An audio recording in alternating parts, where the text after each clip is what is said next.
Bismillahirrahmanirrahim. Assalamualaikum warahmatullahi wabarakatuh. Gak terasa ya, akhirnya kita sudah sampai di bab atau di modul 10 ini, yaitu tentang teknik closing dengan copywriting. Karena sudah masuk di modul 10, itu berarti kita sudah masuk di bagian pasca penulisan. Dengan demikian, proses belajar untuk menulis iklan dengan baik sudah selesai sebetulnya. Namun, teman-teman juga jangan melewatkan bab yang terakhir ini atau modul terakhir ini. Kenapa? Karena di sini merupakan ujung tombak dari proses terjadinya transaksi atau closing. Nah, sebelum masuk ke materinya, saya ingin review sedikit ya dari materi-materi yang sudah kita pelajari dari modul 1 hingga modul 9. Oke, nah sejak awal ketika teman-teman belajar di kelas Jago Nulis Iklan ini, kita sudah belajar mengenai ada beberapa bagian yang kita pelajari, yaitu pertama adalah pra penulisan, penulisan, dan pasca penulisan.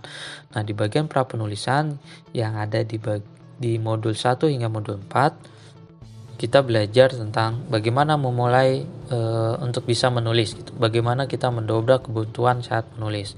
Kemudian kita juga belajar pengertian dari copywriting itu sendiri, belajar mencari hal terpenting dari copywriting, yaitu tentang target market yang tepat. Ingat, target market ini 10 kali lebih penting dibandingkan copywriting itu sendiri. Kenapa? Karena mereka lah yang akan nanti, pertama tentu mereka yang membaca naskah iklan kita, kedua mereka juga yang akan nanti membeli produk yang kita jual. Nah, itulah mengapa target market itu sangat penting di dalam kelas Jago Nulis Iklan ini. Nah, itulah mengapa target market lebih penting dibandingkan dengan copywriting yang kita buat. Nah, setelah kita tahu target market yang tepat, kita juga harus mengetahui lebih dalam apa saja keinginan dari target market, masalah apa yang ingin dihindari dan ingin diatasi dari target market itu. Nah, semua itu kita pelajari di modul ketiga dan keempat. Dan juga kita belajar tentang mengetahui, memahami lebih dulu manfaat produk yang kita jual selain target market yang kita bidik gitu. Nah, selanjutnya di modul ke 5 hingga ke modul 9 itu kita belajar tentang anatomi copywriting, formula-formula copywriting, teknik call to action atau CTA, hingga akhirnya kita belajar bagaimana beriklan dengan lewat cerita dan bagaimana berjualan tanpa terlihat jualan, yaitu dengan covert selling. Oke, itu semua sudah kita pelajari di bagian pra penulisan dan penulisan. Itu semua kita sudah pelajari di bagian pra penulisan, yaitu di modul 1 hingga ke 4. Kemudian kita belajar juga penulisan copywriting di modul ke 5 hingga ke 9. Termasuk bagaimana kita mengarahkan calon pembeli untuk segera bertindak. Oke, sekarang kita masuk ke materi ke-10 ya. Jadi kalau kemarin kita sudah belajar tentang bagaimana mengarahkan calon pembeli agar bisa menghubungi kita gitu ya. Nah, sekarang di modul ke-10 ini, ketika mereka sudah menghubungi kita, sekarang adalah bagian terpenting agar terjadi closing. Teman-teman pasti setuju juga kan kalau closing itu penting? Nah, makanya setelah teman-teman capek-capek cari target market yang tepat, lalu berjuang bikin iklan yang bisa mendatangkan calon pembeli, masa setelah mereka mampir ke nomor WA kita, kalau kita nggak bisa closing kan rugi banget dong. Nah, sia-sia gitu usaha kita yang sebelumnya itu. Nah, lalu gimana sih mas teknik closing dengan copywriting? Nah, ini caranya saya berikan ada 6 teknik ya, dan ini yang biasa saya lakukan gitu. Dan alhamdulillah teknik ini sangat powerful gitu, bisa berhasil mendatangkan closingan gitu. Nah, apa saja sih tekniknya? Oke, Pertama adalah tanya balik. Jadi gini ya, kalau ada calon pembeli yang sudah chat ke WA kita gitu untuk tanya produk, maka jangan biarkan pembicaraan itu berhenti di Anda. Maksudnya gini, misalnya kalau ada calon pembeli yang nanya, "Mas, ini harganya berapa?" Makanya kita jangan langsung menjawab dengan berapa harganya itu, berapa harga produk yang kita jual gitu. Kalau kita jawab seperti ini, oh harganya 40.000 misalnya. Ya sudah, selesai gitu pembicaraan. Pertanyaan ini tidak ada lagi gitu. Tidak ada komunikasi yang lebih lanjut gitu. Cuma tanya harga, kemudian kita jawab, selesai. Udah gitu aja. Nah kalau begitu kan nggak bisa jadi closingan gitu kan. Nah maka dari itu kita perlu tanya balik. Jadi setiap pertanyaan yang mereka ajukan gitu bisa kita jawab, kemudian kita tanya lagi gitu. Apa saja kebutuhannya, apa saja keinginannya, apa saja kendalanya. Nah semuanya itu bertujuan untuk mengetahui apa sih sebenarnya yang mereka inginkan gitu. Kalau kita sudah tahu apa yang sebenarnya mereka inginkan dan ada masalah yang ingin mereka hindari gitu, baru kita bisa menjelaskan bagian produk kita gitu. Kalau misalnya produknya ini manfaatnya produk yang kita jual itu manfaatnya ini loh.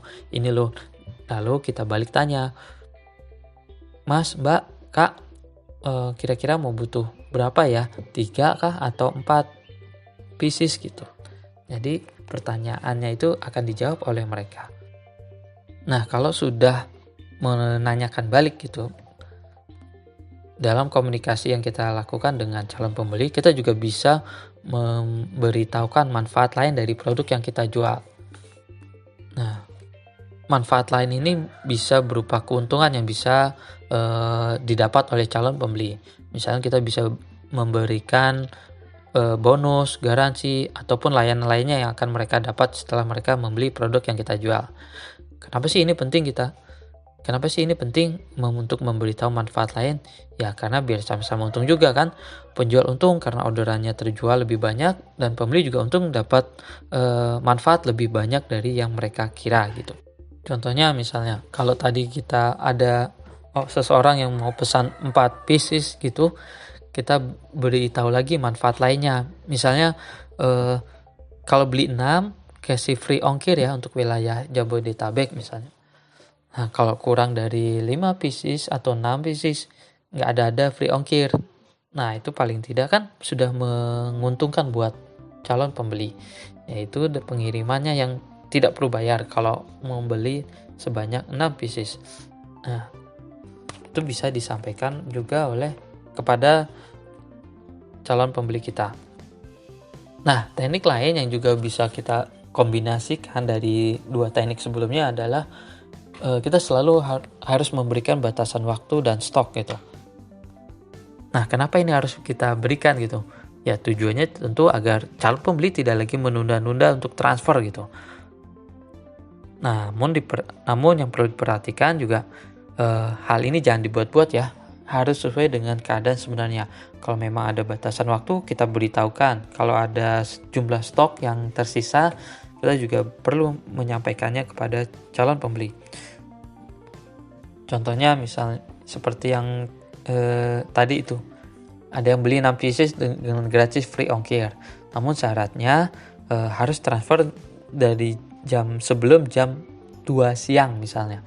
Kenapa? Karena itu akan berpengaruh dalam proses distribusinya. Atau teman-teman juga bisa memberikan batasan waktu beberapa hari sampai tanggal sekian, jam sekian.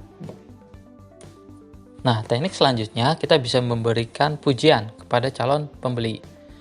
Maksudnya, buat calon pembeli merasa diutamakan atau mendapatkan layanan yang eksklusif dari kita sebagai penjual. Nah, ini juga akan membuat mereka merasa dihargai dan dipentingkan oleh penjual. Nah, tujuannya sih agar mereka tidak pindah ke penjual lain gitu ya. Jadi kalau dalam saat kita komunikasi lewat WA, chattingannya gitu, kita bisa memberikan jawaban seperti ini. "Saya tunggu ya Mbak untuk transferannya. Nah, karena Mbak termasuk pembeli spesial dari layanan gratis ongkir ini, Mbak berhak mendapatkan voucher dari kami. Wah, terima kasih. Saya akan transfer dulu ya. Nah, itu paling nggak ada memberikan pujian dan juga memberikan layanan yang lebih atau memberikan manfaat lain yang bagi ke calon pembeli kita. Oke. Nah, selanjutnya setelah mereka melakukan transfer, tentu proses transaksi closingan sudah selesai gitu. Namun bagaimana kalau ada yang tidak segera transfer juga gitu. Nah, kita bisa kok follow up calon pembeli tersebut gitu. Tekniknya kita bisa memberikan atau mengajukan pilihan ilusi. Maksudnya gini. Teknik ini biasanya saya pakai untuk follow up calon pembeli ya. Nah, kalau yang belum transfer setelah beberapa hari mereka bilang akan transfer. Nah, maksud pilihan ilusi ini sebetulnya tetap mengarahkan calon pembeli agar segera transfer gitu. Hanya saja pakai bahasa yang halus gitu. Nggak terkesan seperti menyuruh-nyuruh gitu. Nah, contohnya seperti ini. Selamat siang Mbak, maaf ganggu waktunya ya. Dari data saya, nama Mbak berminat untuk memiliki produk ini gitu. Dan sudah akan transfer. Kalau boleh tahu, nanti akan transfer ke rekening bank A atau bank B ya. Biar saya standby. Nah, ini yang pengajuan pilihan ilusinya adalah ke rekening bank A atau bank B. Kenapa? Karena tentu jawabannya pasti ujung-ujungnya akan transfer juga gitu, entah ke rekening bank A atau rekening bank B. Nah, teman-teman juga bisa gunakan pilihan waktu gitu. Misalnya kakak mau transfer jam 12 siang ini atau jam 3 sore ya, biar saya standby. Pilihannya jam 12 atau jam 3. Intinya sih tetap saja kita mengarahkan mereka untuk segera transfer hari itu juga gitu. Nah, kebayangkan cara bagaimana memfollow up-nya.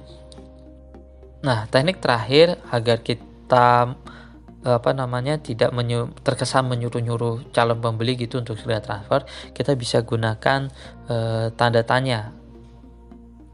Maksudnya adalah kita bisa memberikan kalimat pertanyaan kepada mereka. Contohnya seperti ini nih. Mas, tadi foto bukti transfernya sudah dikirim belum ya? Atau, Kak, maaf, saya lupa. Tadi kan plus ongkir jadinya 115.000. Nah, kalau Mbak transfernya jadi 120.000 atau berapa ya? Nah, teknik ini juga sebetulnya bisa teman-teman gunakan untuk meminta mereka segera transfer gitu. Daripada kita menyuruh mereka untuk segera transfer dengan kata-kata seperti ini, Mbak nanti siang segera transfer ya. Atau Mas kirimin bukti transfernya dong. Nah, kan kurang enak gitu, kurang sopan. Makanya kita bisa menggunakan kalimat tanya untuk sebetulnya kita menunjukkan kata perintah kepada mereka. Oke? Gitu ya untuk materi teknik closing dengan copywriting. Teknik ini simple namun powerful juga gitu. Jadi teman-teman bisa gunakan teknik ini setelah melakukan chattingan dengan calon pembeli. Oke, terima kasih untuk materi di modul ke-10 ini. Wassalamualaikum warahmatullahi wabarakatuh.